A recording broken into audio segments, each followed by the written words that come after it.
គេតែនិយាយថា AK47 គឺជាស្ដេចនៃកំភ្លើងវែងប៉ុន្តែឧត្តមសេនីយ៍សូវៀតរុំនេះមិនជឿឡើយគាត់ថែមទាំងបញ្ជាឲ្យអ្នកបង្កើតដោះគ្រឿងបំណែក AK47 ចេញជាបំណែកតូចទៀតផងឧត្តមសេនីយ៍ចង់ដំឡើងវាដោយផ្ទាល់ដៃដើម្បីសាកល្បងគុណភាពរបស់វាត្រឹមតែ5វិនាទីប៉ុណ្ណោះ AK47 មួយដើមត្រូវបានដំឡើងរួចរាល់ឧត្តមសេនីយ៍ដេជរិយោក៏បានសន្និដ្ឋានថា AK47 នឹងលើសពីកំភ្លើងដែលគាត់បានបង្កើតទៀតនេះគឺជាសបិនរបស់ AK ដែលចិត្តនឹងខ្លាចជាការពិត AK ដែលរៀនបានត្រឹមបឋមសិក្សាមានសបិនចង់បង្កើតកំភ្លើងតាំងពីក្មេងដោយយកបំពង់ទីបនិងឈើមកច្នៃពេលធំឡើង AK បានចូលរួមក្នុងសមរភូមិសូវៀតប៉ុន្តែជាអកុសលគាត់ត្រូវបានរបួសដៃដោយសារគ្រាប់កំភ្លើងធំក្នុងពេលជម្លៀសខ្លួនឡានបានជាប់ភុកពួកទាហានបានព្យាយាមរុញប៉ុន្តែឡានមិនមុខឡើយធ្វើដំណើរមិនទាន់បានឆ្ងាយផងឡានក៏ជាប់ភុកហើយពួកគេក៏បានជួបទាហានអាល្លឺម៉ង់មេវិជាការបានលើកកំភ្លើងបាញ់តបតប៉ុន្តែអកុសលកំភ្លើងបែរជាគាំងគ្រាប់បាញ់មិនចេញមេវិជាការត្រូវបានសត្រូវបាញ់សម្លាប់ចំណែក Kalashnikov ដែលពួនក្នុងទីងងឹតបានបាញ់សម្លាប់ទាហានអាល្លឺម៉ង់នោះវិញក្រោយរួចផុតគ្រោះថ្នាក់អ្នកភូមិបានជួយដឹកពួកគេចេញតាមប្រទេសសេះហើយ Kalashnikov ក៏ចាប់ផ្ដើមស្រាវជ្រាវពីមូលហេតុដែលកំភ្លើងគាំងគាត់រកឃើញថាវាមានកំហុសក្នុងការរចនាបង់គ្រាប់នៅពេលត្រូវទឹកនិងសីតុណ្ហភាពទាបវានឹងកក់ធ្វើឲ្យរុស្ស៊ីមិនដំណើរការជាមួយនឹងការរកឃើញនេះគាត់បានជិះរថភ្លើងត្រឡប់ទៅវិញហើយបដិញ្ញាចិត្តថានឹងបង្កើតកំភ្លើងដែលមិនគាំងគាត់បានបង្ហាញប្លង់រចនាទៅកាន់អ្នកគ្រប់គ្រងរោងចក្រប៉ុន្តែត្រូវបានគេបដិសេធ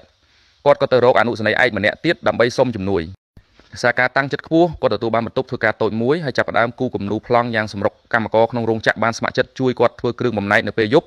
បន្ទាប់ពីពួកគេសម្រាកពីការងារទីបំផុតគំរូដំបូងនៃ AK47 ក៏បានលេចរូបរាងឡើងហើយឈានដល់ដំណាក់កាលសាកល្បងបាញ់ការបាញ់សាកល្បងដំបូងគឺមានភាពសុក្រិតខ្លាំងណាស់គ្រាប់កំភ្លើងបានធ្លាយធុងដែកយ៉ាងចំគោលដៅ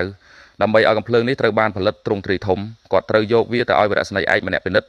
ប៉ុន្តែបែរជាត្រូវគេឃាត់ខ្លួនពីបទកាន់អាវុធខុសច្បាប់វីរៈសេនីយ៍ឯកម្នាក់បានឃើញកំភ្លើងដែលធ្វើដោយដៃនេះ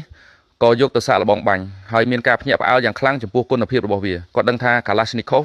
គឺជាអ្នកមានទេពកោសល្យ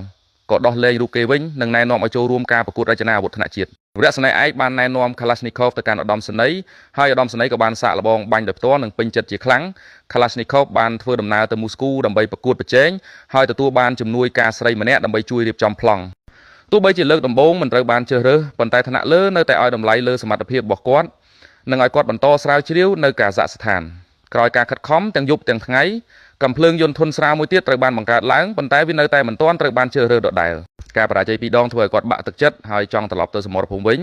ប៉ុន្តែគ្រូពេទ្យមិនអនុញ្ញាតដោយសារសុខភាព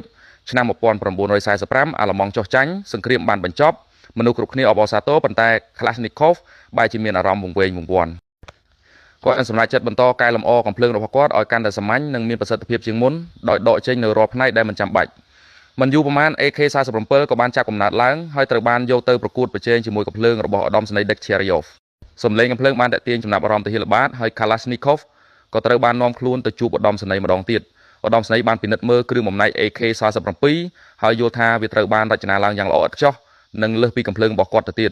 ក្នុងការសាកល្បងចុងក្រោយទោះបីជាត្រូវជាមួយក្នុងទឹកឬខ្សាច់ក៏ដោយក៏ AK47 នៅតែអាចបាញ់បានយ៉ាងត្រឹមត្រូវនិងមិនគាំងឡើយឆ្នាំ1949 Kalashnikov ត្រូវបានផ្ដល់កិត្តិយសដោយ Stalin ហើយ AK47 ក៏បានក្លាយជាអាវុធស្តង់ដាររបស់កងទ័ពសូវៀតនិងល្បីល្បាញពេញពិភពលោកជួយ follow ជួយ like ដើម្បីទទួលបានវីដេអូថ្មីៗអរគុណច្រើនពុកម៉ែបងប្អូន